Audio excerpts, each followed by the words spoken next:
I'm Al McFarlane. Welcome to The Conversation with Al McFarlane. I'm glad to be here and glad to have you along as well.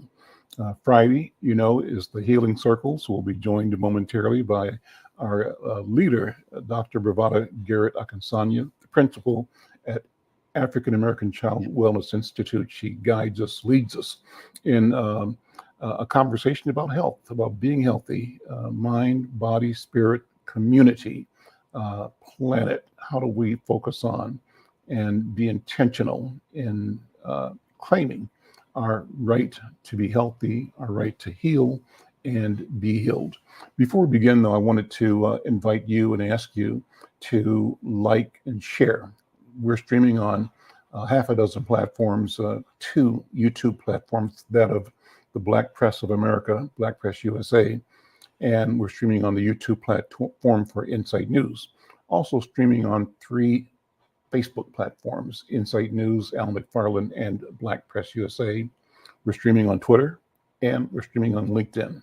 So you might be connecting with us on any of those platforms. We ask you to like and share, let people know that we're here. But we also ask you to mosey over to the Insight News MN, YouTube Insight News MN channel, and become a subscriber. What happens is that there's no charge, but you help us grow our numbers, and you get notification every time we go live, and we're going to be doing more and more live work in the future. So help us out with that. We also want to mention that we are supported in part by the event coming tomorrow up at UROC. There's a important activity tomorrow at UROC. I think I have it in the chat here. I can tell you about it. And if you're interested in being a homeowner, here's your way. It's called the Open Door, or One Door to the Open Door. And the idea is that you can come to this conference tomorrow and learn, get all you need to put yourself on the path to owning your home. So Build Wealth Minnesota is presenting this tomorrow. It's going to be over at the Regional Acceleration Center, which is 1256 Penn Avenue North. We call it the Thor Building. It's a place that you can check out and get to. Love to have you on there. One Door to Home Ownership Expo, held tomorrow, June 22nd at 1256 Penn. The event is free. You can learn all you need to know about the path to home ownership. The idea is one day coming through one door. That door is over at Build Wealth MN, Build Wealth Minnesota. And today I wanted to also start off differently with sort of acknowledging that we're in Juneteenth. And it's an important time. We'll talk about that over the course of the program. But before I bring in Dr. B, I want to share an essay or an editorial piece that will be appearing in Monday's edition of Insight News. It's a piece written by our frequent contributor. In fact, he may be here later today, James Trice, who heads the Public Policy Institute. And we'll learn more about that as we go. James Trice is the founder and CEO of Public Policy Project, LLC. He's creator of the Environmental Justice Coordinating Council. And a piece he wrote that's published coming up in this Monday's paper. The title of the piece is Promises. He says, after the tragic murder of George Floyd 4 years ago, many promises were made. But the real question is, what promises have we made to ourselves? On May 25th, 2020, George Floyd was murdered by former Minneapolis police officer Derek Chauvin, a horrifying act captured on video by Darnella Frazier, a young African-American woman. Witnessing the life of a Black man being cruelly extinguished by a white police officer was and remains deeply traumatizing. No person with a conscience could watch this without being profoundly affected. Chauvin was convicted of murder and manslaughter, receiving a sentence of over 22 years in prison. Yet, George Floyd's death is not an anomaly. It is a glaring symptom of America's longstanding history of anti-Black violence and hate. This systemic racism has claimed countless Black lives over the centuries and continues to do so. The global protests following George Floyd's murder demanded an end to this pervasive pattern of violence. Elected officials, community leaders, business leaders, and corporations promised to invest in racial justice and equity. Billions of dollars were pledged to support Black causes, programs, and businesses. Corporations vowed to diversify their workforces through diversity, equity, and inclusion (DEI) initiatives. According to a 2021 Washington Post article, corporate America's $50 billion promise,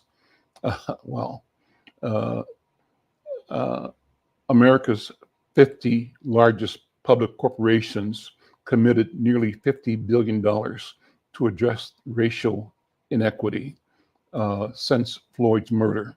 So despite these promises, anti-Black police violence and racial disparities remain deeply entrenched in American society. These issues have persisted for centuries and are as American as apple pie. So should we trust the promises? Why shouldn't Black Americans be doubtful? To answer these questions, consider the following reasons for skepticism. Number one, in 2021, the U.S. House of Representatives passed H.R. House Resolution 1280, the George Floyd Justice and Policing Act, to address systemic racism and police brutality against Black and brown communities. However, the bill, not surprisingly, is stalled in the Senate with no sign of moving beyond this point. Number two, according to a 2024 NBC News report titled MAP, Republican lawmakers in more than 30 states have introduced or passed more than 100 bills to either restrict or regulate diversity, equity, and inclusion (DEI) initiatives. Excuse me, in the current 2024 legislative session. Third reason, of the more than $50 billion promised by profit-driven corporate America in the 2021 Washington Post article mentioned above, $45.2 billion is allocated as loans or investments that they being corporate America, could stand to profit from. And $4.2 billion of the total pledge is in the form of outright grants. About $70 million went to organizations focused specifically on criminal justice reform. So, James Trice continues, while we recognize the progress achieved, America still grapples with deep-seated anti-Black sentiments, many of which have been internalized by members of the Black community. In light of this harsh reality, why should we trust the promises of those who perpetuate the damaging misconceptions about Blackness? The more significant question is, what promises have we as Black people made to ourselves after witnessing yet another public execution of a Black man? What commitments will we make to support each other and stand together against a system that still views us as interlopers? We may not always agree. We are not a monolith, but being unified and treating each other with respect is essential. As Malcolm X said, we should never fall out with each other just because we believe in different methods, tactics, and strategies. Malcolm X. So, Trice writes, here are 6 promises I believe we should make and keep to each other. 1, mutual respect. As Black people, we've endured immense hardships from slavery and Reconstruction to Jim Crow and ongoing racial disparities. We owe it to each other to listen deeply and understand how this historic trauma affects us individually and collectively. We are interconnected, and what happens to Black people anywhere impacts us all. Number 2, education. Commit to learning about our ancestral history from Africa to U.S. Black history. With the wealth of information available, there's no excuse for not knowing our history. We must also teach our children so they understand the context of our present struggles. I encourage us to read more, think more, and do more. Number 3, support Black businesses. promised to support Black-owned businesses without expecting special treatment and respect the effort it takes to run a business, especially in America. Black businesses should reciprocate by treating Black patrons with respect and providing them with excellent service, avoiding the negative stereotypes perpetuated by white-owned businesses. Number 4, speak out against injustice. Make our voices heard about the injustices we face. Speak up whenever we hear about and witness wrongdoing, regardless of our relationship with those involved. Injustice must be confronted wherever it occurs and whomever is the victim. Furthermore, I firmly believe that to whom much is given, much is required. The rich, wealthy, and powerful among us must use their social, economic, and political and economic capital to address these injustices vociferously. Number 5, kindness. Commit to speaking kind words to other Black people, even strangers. Simple acts like saying hello or congratulating someone can have a profound impact. Kindness costs nothing but means everything. Finally, number 6, accountability. Hold ourselves and each other accountable for how we treat one another and how we present ourselves in shared space. We must reject the false assumptions that of an anti-Black system that sees us as inferior. So he concludes, these 6 promises are just a start. There are countless ways we can show kindness and support to each other. We cannot and should not rely on promises from those who sustain a system of white superiority and Black inferiority. We need each other now more than ever.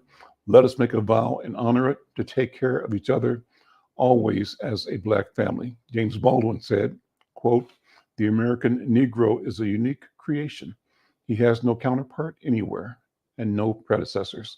Let's honor that uniqueness and promise to stand united in supporting one another." Again, that's an essay by James Trice. James Trice is the founder and CEO of the Public Policy Project, LLC. He's creator of the Environmental Justice Coordinating Council. And you can reach him if you want to respond to this essay at james_public_policy@msn.com. Well, that's a lot to think about. We'll cover some of that in the course of today's conversation. And with that, again, let me invite you to join us in the conversation, to bring your voice to the conversation. And no matter where you are, send us a note, say hello, shout out yourself, your town, your community, your interests. Let us know you're listening and tell other people that you're listening as well. So with that, let me go to Dr. B. Dr. B, good afternoon and welcome to the conversation. And let's also bring in my friend, Jeffrey Robinson, who is here to help us get connected to the event coming tomorrow, the Open Door, One Door project for Build Wealth Minnesota. And let's also bring in the person whose article I just read, James Trice. James, great article. Thank you for putting thought to paper and giving us a chance to present these ideas both in the newspaper and by reading it on today's program. So welcome everybody. But let me start today, as we always do, with Dr. B. Dr. B, how you doing, my sister, my queen? I'm just happy to be here, my king and my wonderful brother and the other 2 brothers that are representing up here today. I'm just more than honored to be here and to sit among kings and giants. So as we go forward today, remembering that we stand on the shoulders of people who went before us, and somebody worked their way and hoped and dreamed our way into existence. So we first join in this circle by honoring our elders. And in this circle process, even though it is virtual, we see ourselves in a circle. And the reason we use circle is because there's no beginning and no end, no top or no bottom. Everybody has equal access to the center, which is where we share voice and knowledge. And as we sit here today, I'd just like to invite you to just close your eyes for a moment and understand and realize that all around you are the hopes and dreams of those who came before us. And as we inhale deeply, we bring in the hope, and we exhale fear and worry and stress. This sacred space, as we inhale one more time and exhale, we claim our right to wellness. Our right to wellness. And as we sit in this circle, and you may open your eyes when you're ready, as we sit in this circle and honor our elders, we also honor our ancestors. So while we stood on the shoulders of our elders stood on the shoulders of our ancestors. And as we honor our ancestors, we do so because they're closest to our Creator. And they stand ready as witnesses to our hopes, our dreams, our past, our future, and especially our now. And in the circle, we use a virtual talking stick. So if we were in a room together, we'd have this stick and would go in a very orderly fashion because African people are orderly. And we use the stick here. You can ask for the stick. That's one of the rules. If you just, the spirit moves and you got to have that stick, just ask for the stick and it will likely be relinquished to you. And as we use the stick, we pass it around in circle so that everybody is assured of having a chance for voice. So today, Baba Al, my brothers, Brother Jeffrey and Brother James, I am honored to sit in circle with you. And together we say the word Eshe, Eshe, and Eshe means thank you. Thank you. In honor of our elders and our ancestors, Eshe. Ashe. Eshe. Here, Brother Al, I'm giving you the talking stick. Great. Well, thank you. I'm going to do the same thing and just pass it and ask our other guests to say what's on their mind, top of mind. And it hasn't got to be on topic. It's as the spirit leads you at this moment. So, Brother James Trice, I'm going to pass the talking stick to you. Thank you, Brother Al. Appreciate being here, being in space with you today. Dr. B, thank you so much for setting the tone for today and for our conversation today. I want to say I very much appreciate you and just your indomitable spirit and just your love for our people. Just thank you so much. Peace and blessings to you. Brother Jeffrey, blessings to you. We have never met before, but I've heard of your work and I've heard of the things you're doing to really build wealth in our community. And I do want to, now that I say that, the thing I want to say is that it is important for us as Black people to build wealth. Extremely important for us to do it. Wealth is probably one of the key pieces of power that we need. Not being rich. There's a difference between being rich and being wealthy. To me, being rich is you have money at your disposal and it may or may not work for you, but it's there, are resources. Wealth is that your money, whatever you have, works for you in your community. It helps build and continues to build over and over again. It's like a seed. When it's planted, it continues to produce fruit, even when it produces fruit and it falls to the ground, and then it produces more fruit. That's wealth. And our ability, our efforts historically to build wealth have been under siege.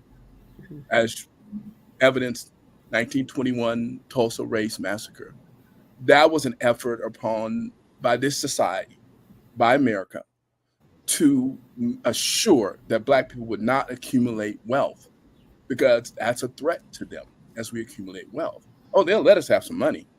We can entertain them. But to begin to build wealth, that's why it's been such an attack on the housing industry, the housing and loans. That's why it's been an effort to prevent us um, from gaining wealth by giving us loans that are astronomically high and interest rates and so forth. Over and over again, they're constant attacks. So, brother, I want to thank you for your effort. And I know it says Build Wealth Minnesota. I want to focus on build wealth for Black folks.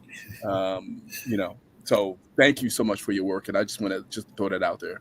Now, I actually pass the talking point to you, Brother Jeffrey. Thank you, Brother James, for that word, that kind word.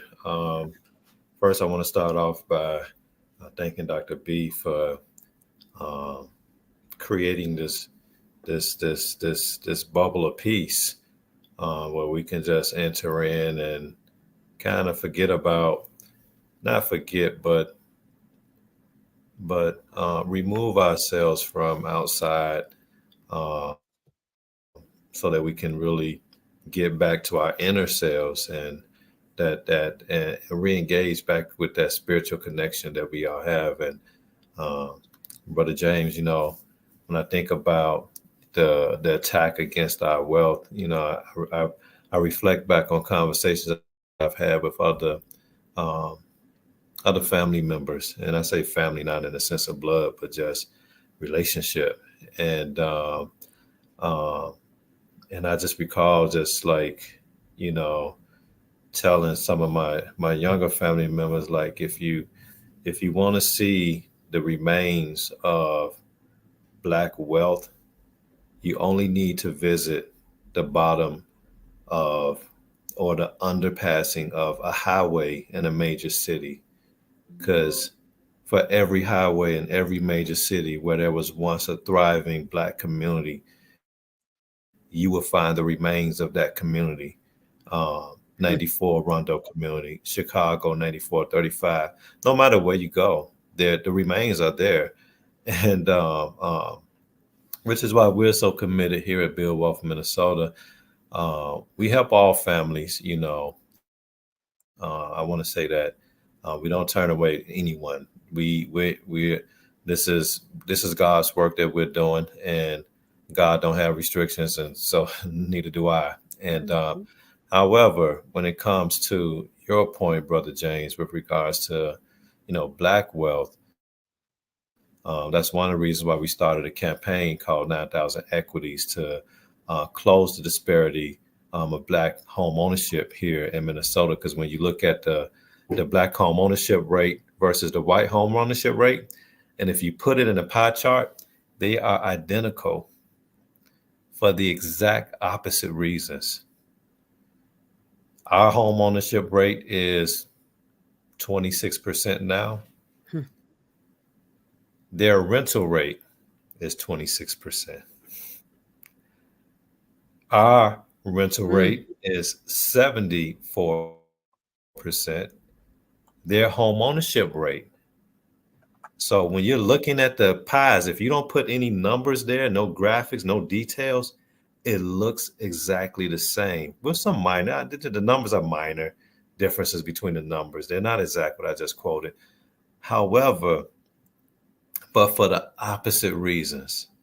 And it's like, I think there were back in the 60s, they wrote not 60s, I can't remember exactly when, but they wrote, there was a book that was wrote, The Tale of Two Cities, and how polar opposite the communities were treated in relationship to our own personal finances here in the U.S. So, but I thank you, Dr. B, for that introduction, for introducing us into this space, and James for those kind words. And I turn the talking stick back over to Al. Well, I'm going to come right back to you, Brother Jeffrey, because I want you to take a minute and talk about tomorrow. You've got an important activity that is available to our community and to everyone. Let's talk about that. So, it's interesting that the minute we start getting into position to really purchase homes, there's a change. And I'm not a conspiracy theorist. That's not what I do. However, I am an acknowledger of the fact in reality. And what I can tell you is when the foreclosure crisis happened, you know, we were impacted the most by the foreclosure crisis. And they changed the rules. They said, okay, for those who were foreclosed upon, we're going to lock you out of this mortgage system for the next 7 years. And in the course of the next 7 years, the prices of home ownership had dropped significantly. The interest rates have dropped significantly.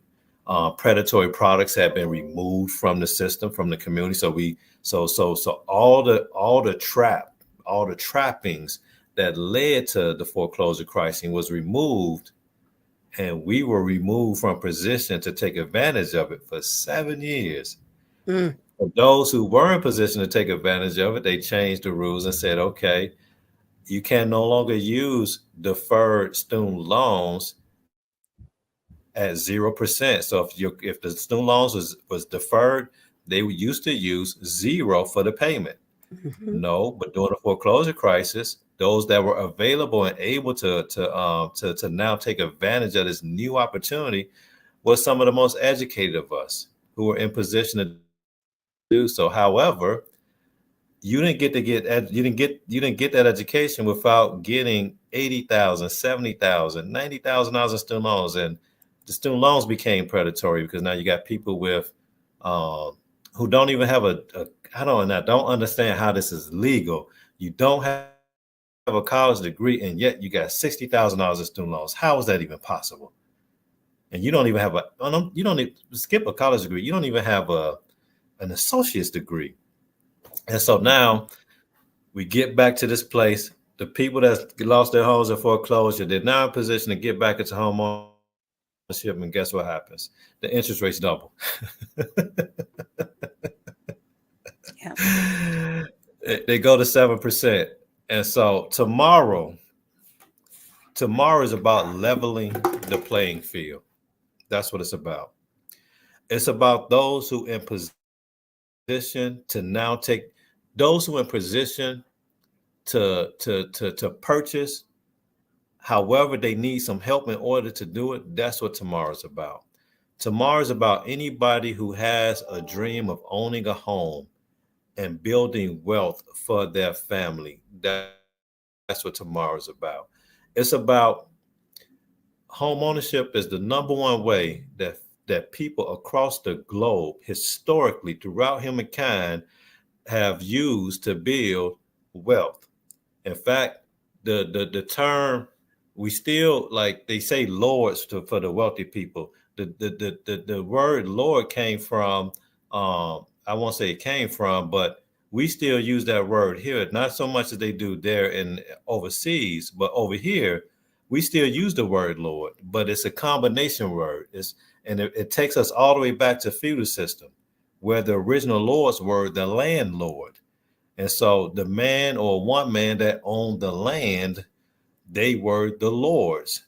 And so now we have to get back into lordship position, our natural position, where we own the land. In order to do so, tomorrow is about that person who don't have the best credit, that person who don't have enough savings. Tomorrow is about that person who has enough savings, that person has enough credit. Tomorrow is about the person who have and the person who don't have. But what they do have commonly is they have a dream of owning a home. And tomorrow's about assisting families, especially Black families, with getting into position to own a home. And the concept of the event tomorrow is called One Door to Home Ownership. We don't want you having to walk through 9 different doors to figure out the process. We want you to come into one door and find exactly what you need. So if you need a realtor, they'll be there. If you need a lender that has community-based products that we value and that we trust, that we will recommend our family members to, they would be there. If you need down payment assistance, we'll be talking about over $100,000 in down payment assistance that a person might potentially be able to access if they meet the qualifications for it.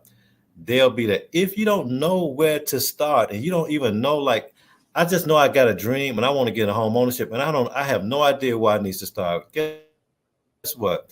We'll have people there that will be able to do a soft pull on your credit report, give you your FICO credit score so you know exactly what your credit score is, meet with you for 15 minutes, and go through a series of basic questions with you to be able to tell you exactly how far you are from your goal and who you should be contacting or connecting with in that room to be able to continue and to finish and complete your journey. And so it's an all-day event.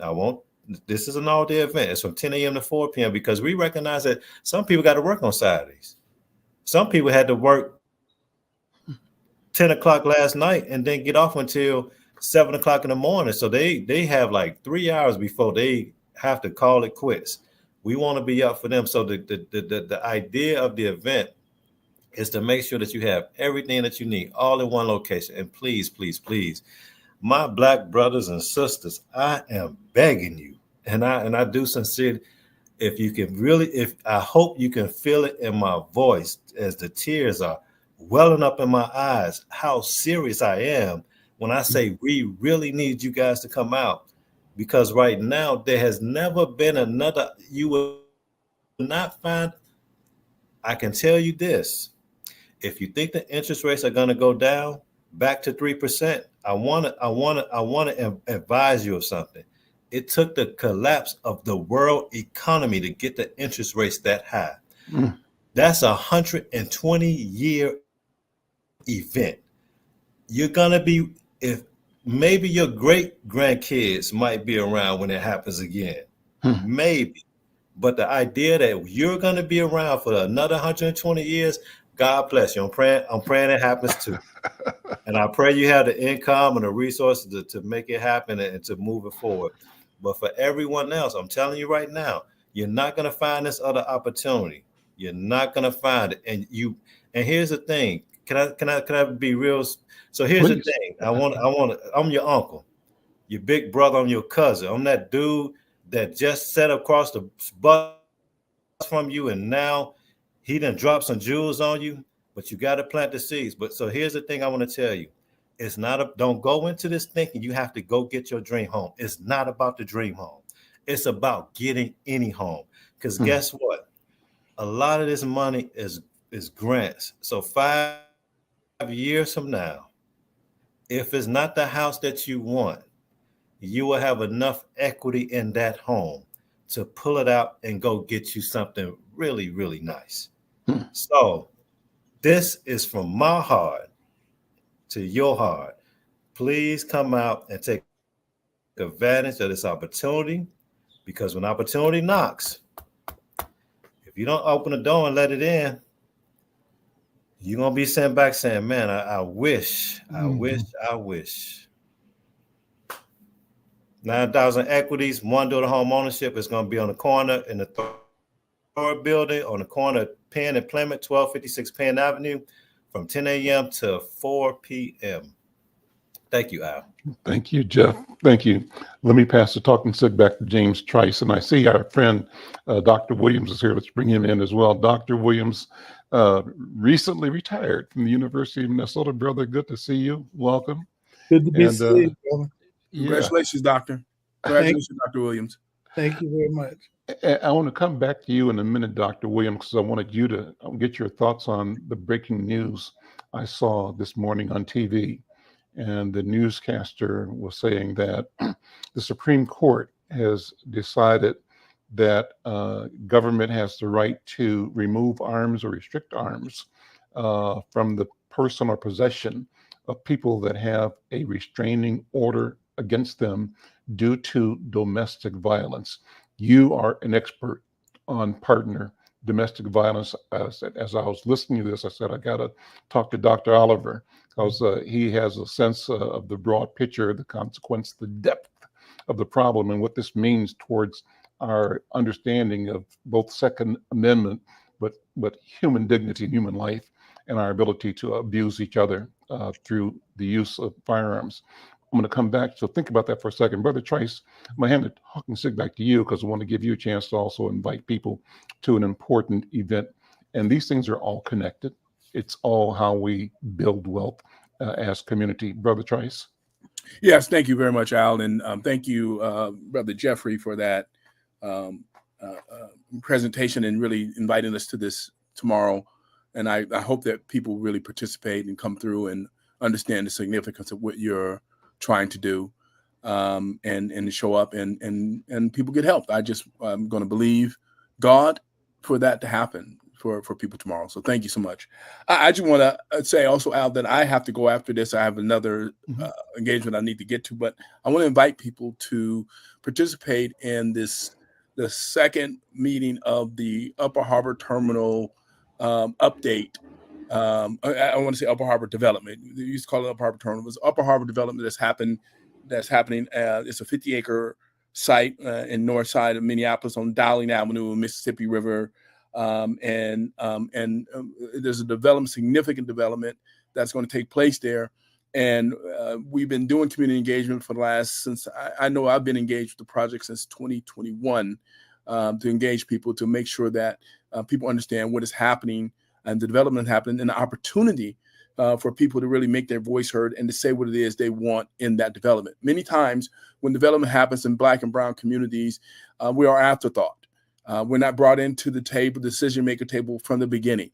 And things happen to us. Development happens to us, not with us. And this development promises to happen with us.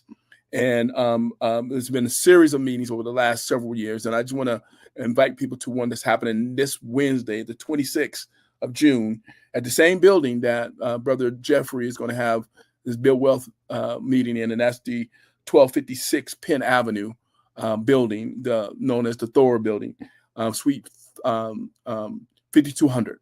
And this meeting specifically is going to talk about the health hub that is promised to happen there on the Upper Harbor development, along with several other things that I don't have time to get into as you go to the city's website and get in and get more information on that.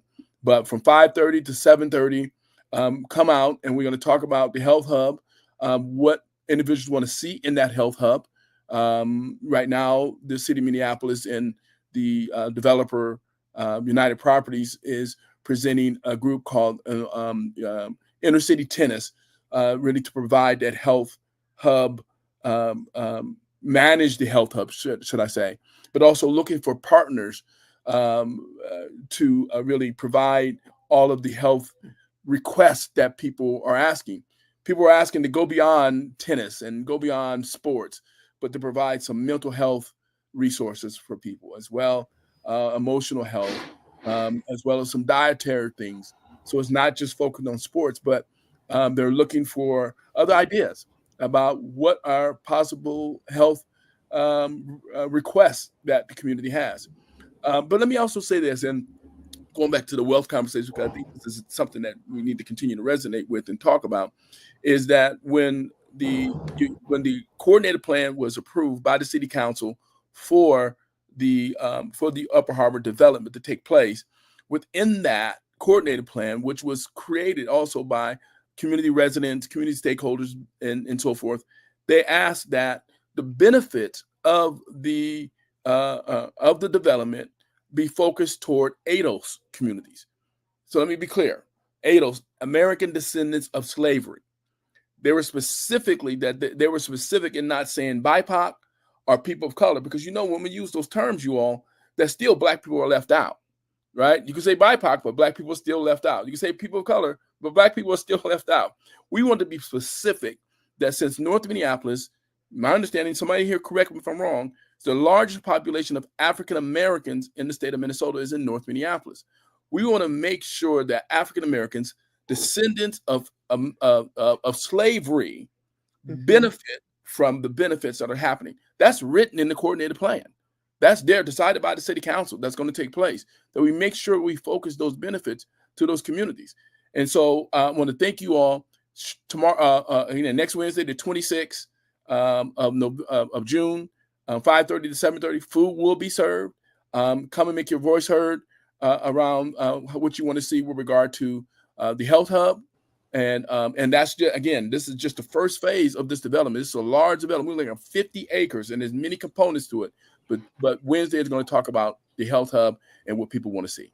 So, And James, what's the price tag? What's the potential cost or investment involved in Upper Harbor?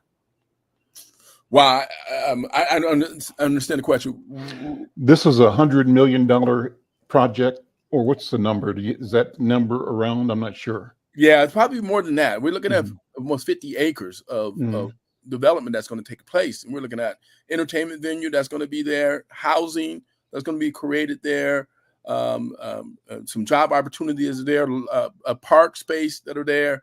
Again, this health hub that is going to take place. It's a large development, and so I wouldn't want to put out a number there that's not Right. correct, right? But Got it is. Let me just say this though, it is probably the largest development taking place this far up the Mississippi River that has taken place in years. I think the one before this, the largest development was the Holman development over at Heritage Park was a large, but this is larger than that. This is 50 acres of development that's going to happen in a community that's primarily populated with Black folks, African American people. So we want to make sure that Black folks are at the table when decisions are made about this. That's just the nature of my work, is to make sure that we are at the table when decisions are made around issues that impact our lives. And I want to make sure Black folks get their voice heard on this development. James Trice, thank you. I hope I did justice in the reading of your article, Promises. You did. I was surprised by that. Thank you for doing that. Readers and listeners to get Monday's edition of Inside News, excellent essay, and others that are quite excellent as well. Having us think about the meaning of both Juneteenth, reflecting on George Floyd, and beyond. So, thank you so much, James. And thank you. All righty. Dr. Bravada, did you have? I thought you had a question. Thank you. I did. I have a question and a comment before you get out of here, and that is, I would recommend and like to volunteer as many Black psychologists as possible for you to think about that space and what it means for us as a people to transition into the power of home ownership and the power of what it means to share again. Because we have been what they call deracinated, and that means stripped of our racial sense of self. And when a person undergoes that process for 400 years plus, it's hard to reclaim your own sense of wholeness. And I can tell you right now, you could find a lot of allies to have those conversations as a unique way of moving into and developing our own spapays. So I wanted to put that out there before you go, because you move fast. So I want to get you up. Well, no, thank you very much, Dr. Bravada. I don't know if you know my wife. My wife, Dion Trice, she's a therapist as well. Of course. Work, yeah. So you know who she is. But I'm gonna go back, Jeffrey, brother. There is a housing component on the Upper Harbor development that's happening. Several units of housing is going to be created there. Devin George, who has his company, is going to be leading some of that work and creating housing opportunities. I'm talking about home ownership opportunities for Black folks that own a home, low income Black folks that own homes that are right on the Mississippi River. So you can get a river view without paying Lakeshore Drive prices. And y'all know what those prices are. Yes, we do. It's a wonderful, wonderful project. All right, y'all. Blessings to everyone. Thank you again, Bravada. Blessings. Thank you, Brother James. Yeah, thank you, Al. Please. All right. Dr. Oliver, brother, good to see you and welcome. Let me just have you jump in and what's on your mind right now. And you can take it anywhere you want to go. Thank you for being here and congratulations on your retirement. Thank you. Just a lot of gratitude. They did a good job. Serena Wright and Joan Blakey really did a nice job of sending me off. And I was telling both of them that they hadn't done what they did, I would have just walked out the door. That would have been that. But they were very, very kind and thoughtful to host the event the way that they did, and to have as many people show up for the event. And then the people that were on Zoom from across the world that participated, it was just very warm. I haven't heard a bad thing about it from anybody. Yeah, it was very pleasant. And thank you, Dr. Bravada, for your kind words and for that of friends and family and colleagues. It was very nice. So just blessed. So can I jump in? Because I want to bear witness. That's what little sisters get to do. So I'll claim you today as my big brother. And I'm going to say this. That event was fabulous. People came from all around the world. Do you hear me? Not just across the street or from Duluth or up on east side, west. They came from around the world, from South Africa and Europe. And I mean, it was, it was like, it was amazing. That's all I can say. It was like the United Nations, but the center of the power was in a Black man called Oliver Williams, who had already spilled out his heart and his work and his knowledge into every single person in that space. We were laughing, we were crying, we were hugging. We didn't even know each other when we started, but by the time he got through, it was like having church. We met so many new friends. So, Brother Oliver, God bless you as you step into this new part of your life, because I know you don't know how to quit working. We already know you're working with us. So. Well, that's right. It's been a blessing. Sonia and I are going to go to the Dominican Republic in July to do a presentation. As a matter of fact, Elizabeth is coming, and LaDonna, you saw her with the African American Domestic Peace Project from Detroit, and we're going to present to a group of community people and pastors about dealing with the intersection of domestic violence and faith. And so, one of the things that I've been thinking about, though, Al, is that, this Trump administration has done things to, I think, discourage people. If you didn't have your sense of faith beforehand, there can be people who are discouraged by what they see because their brand of faith is not my brand of faith. And let me make a comment on that quickly, because this morning, my wife Bobby and I are watching the news, and there was a news story on Steve Bannon, right? And it tied into, the elections coming up and the Supreme Court being asked he's going to ask them to overturn his conviction, his prison sentence. And but Bobby said, look at this picture. He's in the frame, like you and I are all framed what's around us. But his whole background was pictures of Jesus and statues of Jesus. And so we said, the Jesus he's serving ain't the Jesus we serve. Right. I don't think it's the same.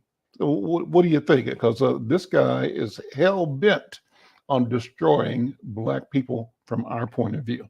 And he represents the Trump ideology and intention. What do you think? Well, I go back to that movie before Barack was elected as president, and the movie Head of State with Chris Rock.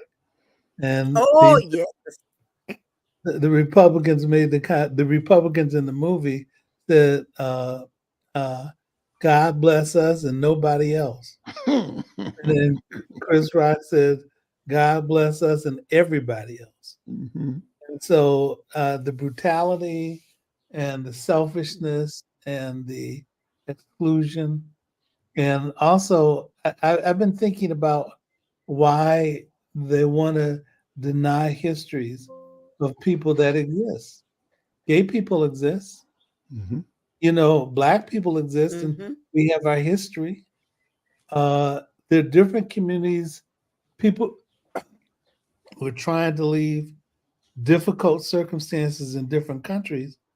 Coming to the United States is one way to be able to avoid. I work with people. I did some work in Canada, and there were people that left South America to get to the United States because they were, and get to Canada because they're killing folks and killing family members, dealing with the brutality that they're dealing with. So if you can't be thoughtful about even trying to address those issues and challenges, I don't know what's wrong with you. And what he did with families, breaking families up as an effort to discourage people to come to the United States, there's got to be better ways to be able to handle the circumstances and not just to be brutal. And that's not the God I know. And so, those are things that I've thought about. But I also, your questions with regard to weapons, that's not a new question. It's something that people have been thinking about over a period of time.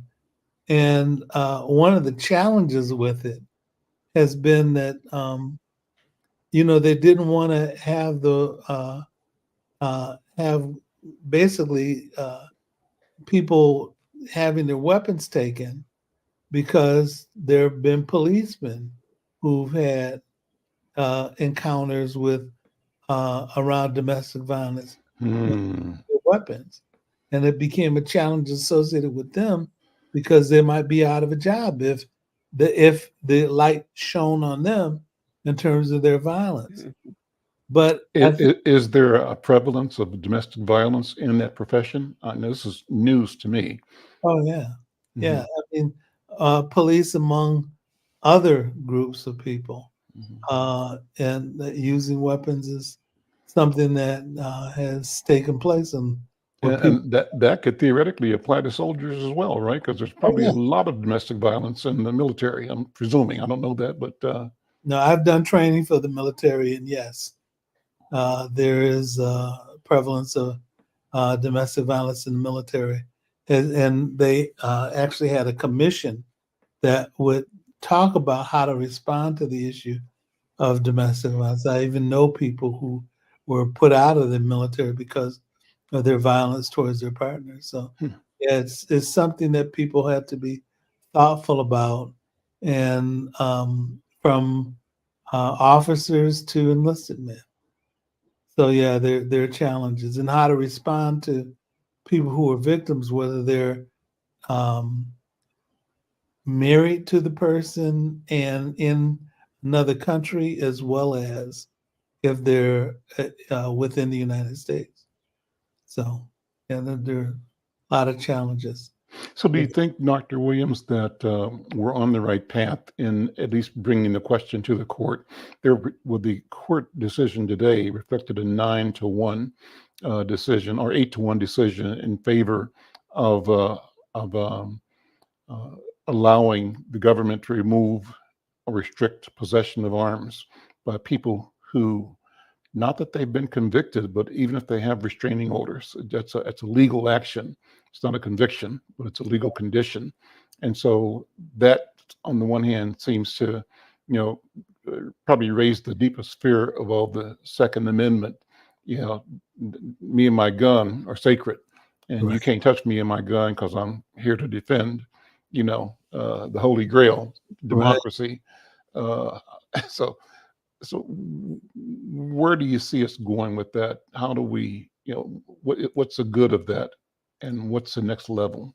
What's interesting to me is, why nobody's trying to run in your house and take all your weapons. Nobody's doing that.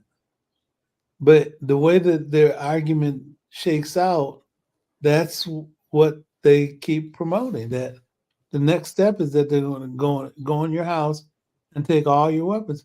You don't need all the different types of guns that people have, and there's no need for it. And so the fact that people get up in arms about and allowing basically people who are selling guns to have their way associated with it and without curbing it, I think that's a problem. But if the effort is to be able to try to intervene to try to address those sets of issues, I think it's important to be able to do it. So Jeffrey, let me stretch this conversation a little bit. I'm trying to see, I'm closing my eyes and looking sort of through my mind's eye, and what's the relationship between this penchant and passion for gun ownership. For gun ownership is also proxy for equity ownership, having something to defend. Gun ownership is a reflection of this idea that there's a sovereign commitment and obligation to defend that which is important, which is the land. And the land is the house, the personal property. It's the capacity to operate with authority in our society. The Constitution favored and sort of created to protect landowners and property owners, and that expanded over years through amendments. So there's this track of guns, equity, power, control, and you described a system that at the same time denied those same opportunities for people that look like me and you, Black people in particular, the descendants of the enslaved Africans.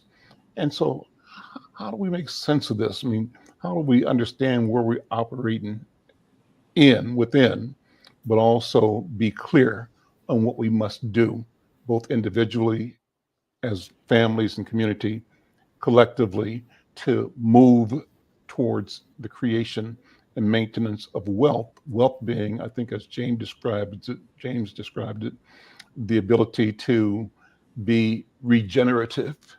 Something matures, and its seeds grow again, and they mature, and those seeds grow again. All of it, accumulation of a wealth that is not just richness, but it's different. Jeffrey, what do you think?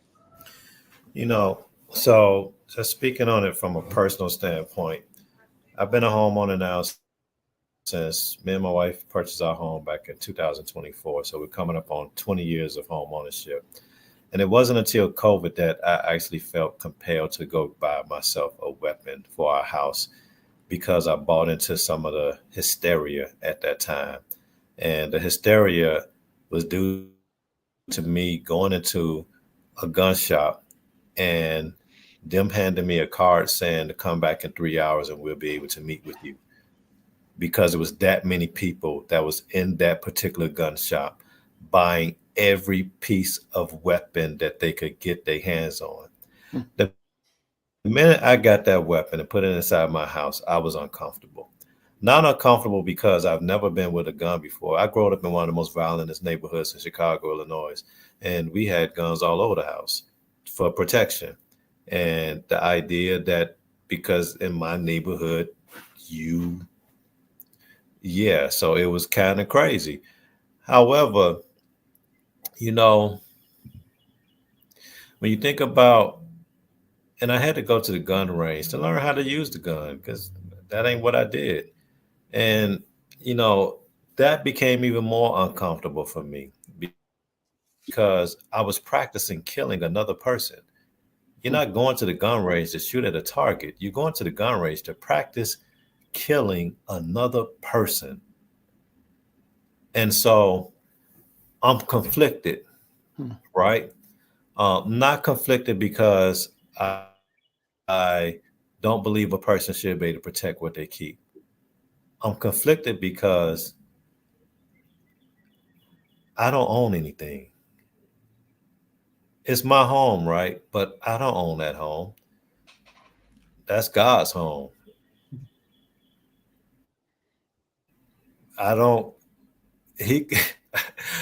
So spiritually speaking, I can only speak from that manner. I don't own anything that cannot be taken from me at the blink of an eye, because when I transition, I can't take any of this stuff with me. So I don't technically own it.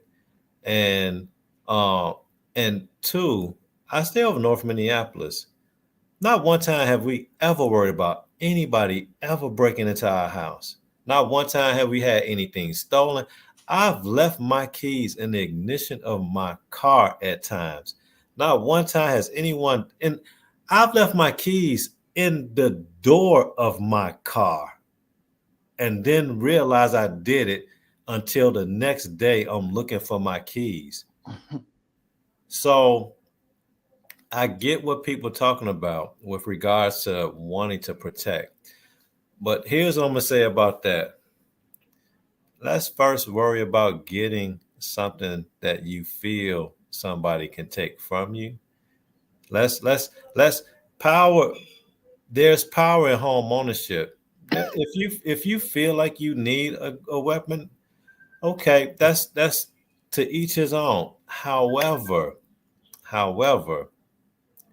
I can tell you right now that there's no greater power you're gonna get than it comes from watching your kids walk into a room and not have to worry about somebody knocking on the door because you're 3 days late on the rental payment. There's no power greater than listening to your kids say, "Mommy or Daddy, is that my room? My room just for me?" There's no greater power than watching your grandkids playing in your backyard, the same yard that you raised your kids in.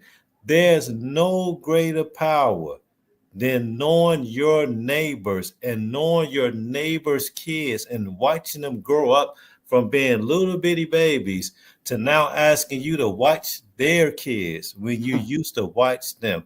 There is no greater power than supporting families in your neighborhood from your base of operation, which is your home, helping them get into position to be able. There's no. So I totally get what people create artificial things to make them feel powerful, but truly, Al, if we're going to be talking about wealth, if we're going to be talking about well-being, if we're going to be talking about true power, then let's talk about owning everything that we set our foot on. Because you don't need guns to be powerful. I think I'm going to let that be the mic drop. We're a little bit over time, but this is well said, Brother Jeffrey. Thank you so much. Thank you. Dr. Oliver, Dr. B, thank you both so much. I'm Al McFarlane. We'll see you next time. Thank you. Bye. Thank Bye. You, bye.